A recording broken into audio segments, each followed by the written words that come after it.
Ready. Eat it, baby. Tom Winkler just loves mules and wagons. Oh, yeah. You see, I grew up, my father was a wagon builder. I grew up in the blacksmith shop. His dad built wagons for a living. Tom builds them for a hobby, but he's serious about it. He and his friend Dennis Brinkley built this chuck wagon complete in every detail. That is what they call the glove box. Now this is what they call the cover.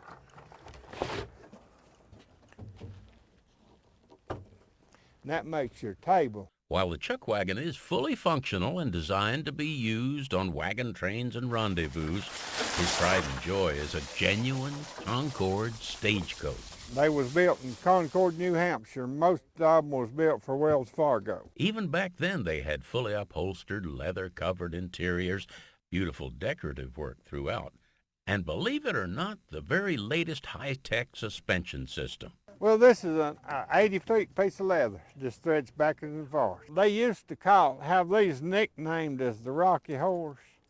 It was supposed to be the comfortable way of transportation back in the 1800s, you know. And the most miserable cause on account of the roads and everything. Over the years, he's built several of these stagecoaches, but he's just not sure what he likes best, building them or using them. Oh, I just love it. I just love to do it. Who knows what he'll build next, but right now, Tom is perfectly satisfied in this stage of his life. Roy Ackland, Fox 8 News.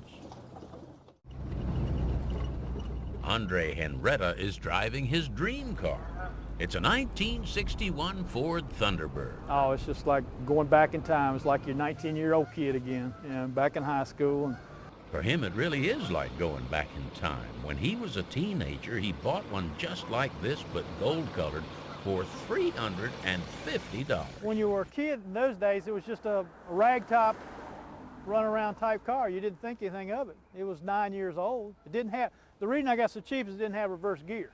He took that car, seen pictured here in front of his parents' house, on a trip to Florida, where he wrecked it.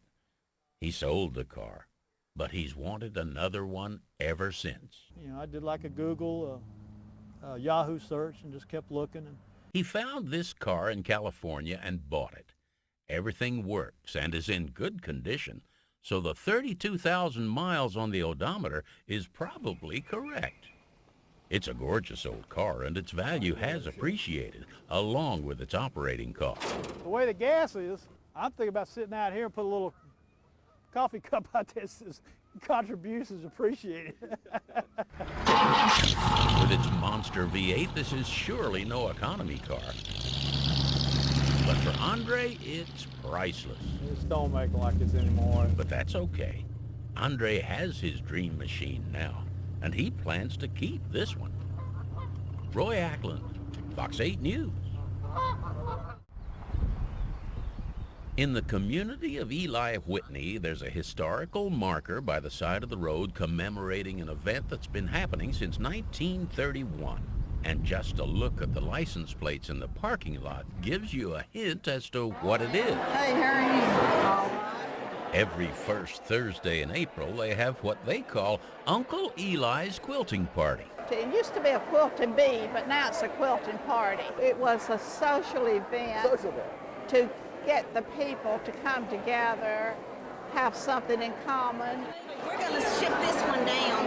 And we bring quilts in to show. And we're going to move the yellow one to the top. People are proud of their quilts. That's made out of wool cloth, and my son-in-law dyed the material, and I made it. That's the name, Trip Around the World. That's the back of it. Beautiful. It's a sharing, is all I know. And a quilt is not a quilt until it's shared. Not only do they share their quilts, they share ideas. Those were put on probably with steam. And they share their talent. This quilt belongs to this lady right here. And we just came in, had a seat, and started helping her quilt. And they're helping me. They're my helpers. Yeah, with a group, it's always more fun. 3/4 of a century ago, the principal of Eli Whitney School planned this gathering to help members of the community come together. Judging from what we now see here once a year, the quilting party has made this community a close-knit group. Roy Ackland, Fox 8 News. Tom's Creek Nursery in Randolph County began in the 1930s when a young widow named Ovie Henson settled here. My grandmother just had a dream that she wanted to have a farm. Melinda Bone is the third generation of the family that has tended this land on the creek that gave it its name, a fact that's not obvious to some folks. We do have a lot of folks come that still, want to talk to Tom or, want to know where's Mrs. Creek. It was a typical family farm with chickens and cows, and they raised crops. Ovie Henson could usually be seen somewhere, hoe in hand. The nursery sort of began by accident. She needed church money, so she found out that she could take cuttings from the neighbors, and she was able to develop a green thumb, and after she got more plants than she could use at her own property, she decided she could maybe make a little bit of money to give to the Quaker meeting here. Today, the nursery covers hundreds of acres, and cultivating plants isn't all they do. This is one plant we grow right here, and it's called Liriope. Today, they cultivate the fertile minds of youngsters. Now go to that wheelbarrow right there and stuff the soil in all around the roots, okay? It's definitely a hands-on experience. Come over here, you can take a seat on the little stool here, and you're gonna milk the cow, and all you have to do. A cow milking simulator gives the kids a real feel for how it's done. The lambs are only 8 days old. These animals, even though just for show, do go back to the farm's roots. And the little farm, started by a young widow over half a century ago, continues to grow. Roy Ackland, Fox 8 News. 3 hot dogs, ketchup, chili. Fast food isn't always, but here it is. Probably, I'd say anywhere from 3 to 4 seconds. Mustard. It don't take too long. Hot dog all the way. 1 hot dog all the way? Scott Dyers been doing fast fixins' at Moon's Grill ever since he was a teenager. Every day, he just can't wait for rush hour. I'm ready. Give me a hot dog with mayonnaise, ketchup, and chili. A sausage dog with mustard. They timed me one time during lunch. I think I made like 115, 125 sandwiches in like 15, 20 minutes. It's just fast. I think it's just flying everywhere. Sir? That's about as fast as you can get. Thank you. All white mustard on slaw chili. Now we're getting busy. Here we go. Well, I've challenged a couple people to see if they could eat them as fast as I can make them. Haven't seen anyone do it yet. Scott's been at this for more than 10 years now, which makes me wonder, is he going to make this his life's work? Hopefully one day I'll have my own place, and hopefully be famous, be like Dave Thomas. He's off to a good start, too. You could even say his future is in the...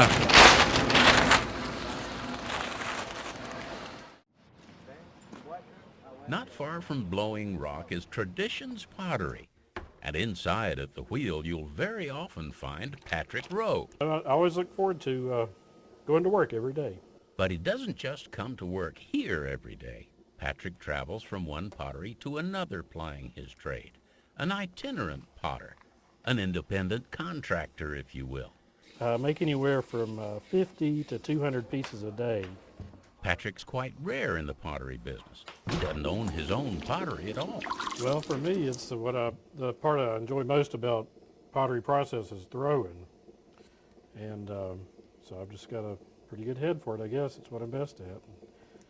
So just a lot less stress than having a shop and trying to sell pottery. I can just make what people want and go about my business. To make a living like this, you got to be good and fast. But he wasn't always either of those things.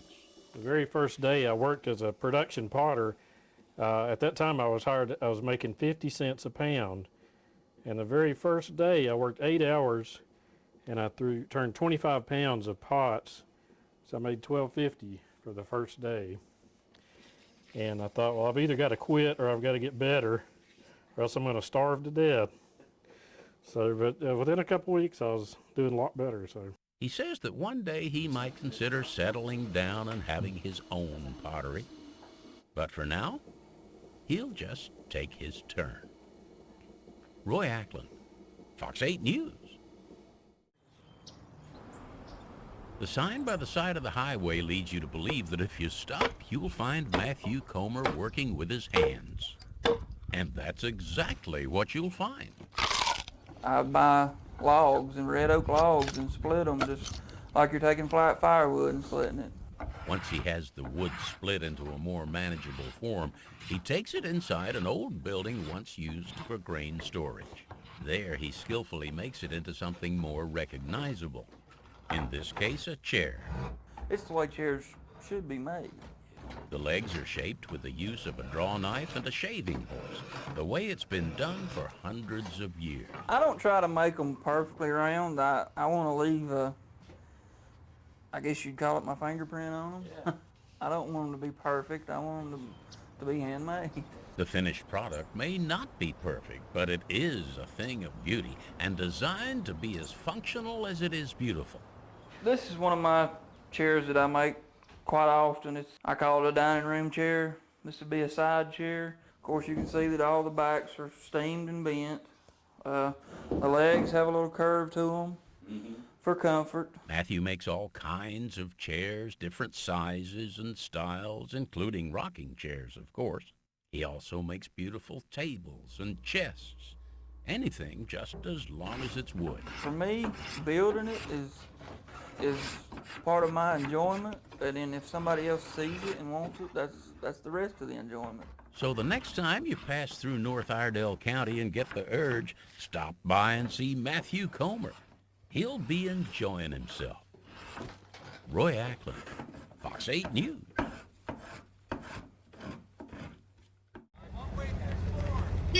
Not since World War II has there been such a German invasion.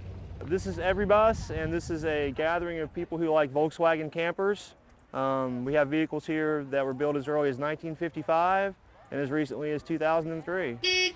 They came from everywhere, bus after bus after bus. We've got people from all over the eastern United States, the Midwest, and Canada. As these folks from New Jersey found out, long-distance travel in a vintage vehicle can have its disadvantages, breakdowns. Yep, if you go over 500 miles, bring a spare motor. They did.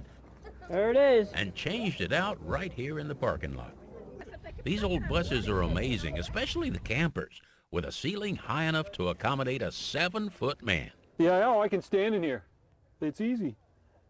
I can cook. It's really nice. If you're wondering why these bus drivers are so enthusiastic. Why not? It's a lot of fun. It's about the cars, but it's really more about the fellowship. The cars are kind of the common factor, but the same people come together year after year. We make new friends. For instance, our good friends from Canada that have been coming down for 7 years, we reciprocated and we went to Canada this year and stayed with those guys and had a great time, camped in their country, had a blast. At this busman's holiday, a good time was had by all, and they're already thinking of next year. We'll be back again, that's for sure. Roy Ackland, Fox 8 News. Just south of downtown Thomasville, at the corner of Lexington Avenue and Pineywood Street, you'll find something that's become quite rare. Hey, Lovey, you fill her up, dear? In this day of rising gas prices, many folks drive all over town trying to save a few cents. But customers at Pineywood BP don't worry about that. They come here for service. Look good under the hood. Full service. You want to check all everything under the hood? It's a good station because it has full service. You know, ladies can't do everything for themselves. In fact, they don't even have a self-service pump. You got these older people coming in here and they just don't want to pump their own gas and stuff. And I figure if I went to self-service, I'd still have to pump it anyway. So, you know, I might as well go ahead and stay full service. Since the 50s, the station has offered many things not found at today's self-service stations, like oil changes and free air, if you do it yourself.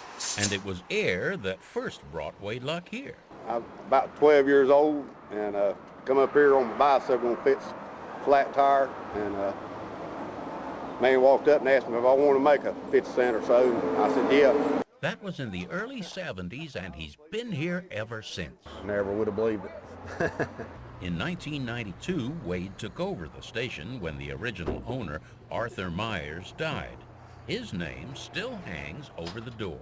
I left it up there, and I figured I'd just keep it up there until I left here. Whenever I leave here, I'll take her down. Like the sign, the station really hasn't changed much since the 50s, and in a day when mega convenience stores, self-service stations rule, Pineywood BP stands as an island of the past, one of the last true remaining places that live up to the name service station. Roy Ackland, Fox 8 News. There's nothing Dave Farrington and his girls enjoy more than a day out fishing. Dave, who is a tournament fisherman, always loved to fish. His wife Kim fishes too, and the couple has spent a lot of time together doing just that. When the girls came along, it just was natural for them to spend time with us out on the boat, and they really enjoyed it. I remember I was just barely walking, and we were in the boat out with Daddy fishing. That was like a Huck Finn shot there. The family photo album is full of pictures of Kodi and sister Jordan with their catches. But for the Farringtons, fishing is more than just fun. It's the family business. Dave has designed a successful line of tackle that's sold nationwide under the name Dave's Tournament Tackle. The girls have grown up helping assemble the lures and have traveled to many trade shows where such things are sold. The sisters also run their own business, K&J Bait and Tackle in Jamestown. It is a retail tackle shop. They are the owners. We just work here. Here the girls sell all sorts of fishing supplies, from lures to live bait. I like the live bait better than all the rest of the baits. Jordan enjoys dipping minnows, but crickets can be a little creepy. This is not the sort of thing most folks expect to find a couple of young ladies doing. It's definitely different. There's a lot of people that come in and think that, you know, because we're girls, we don't know anything about it, but we've both been in it for a very long time, and we've grown up in it, and we both fish, and we both love it. So whether it's fishing for fishermen or for fish, the Farringtons are hooked.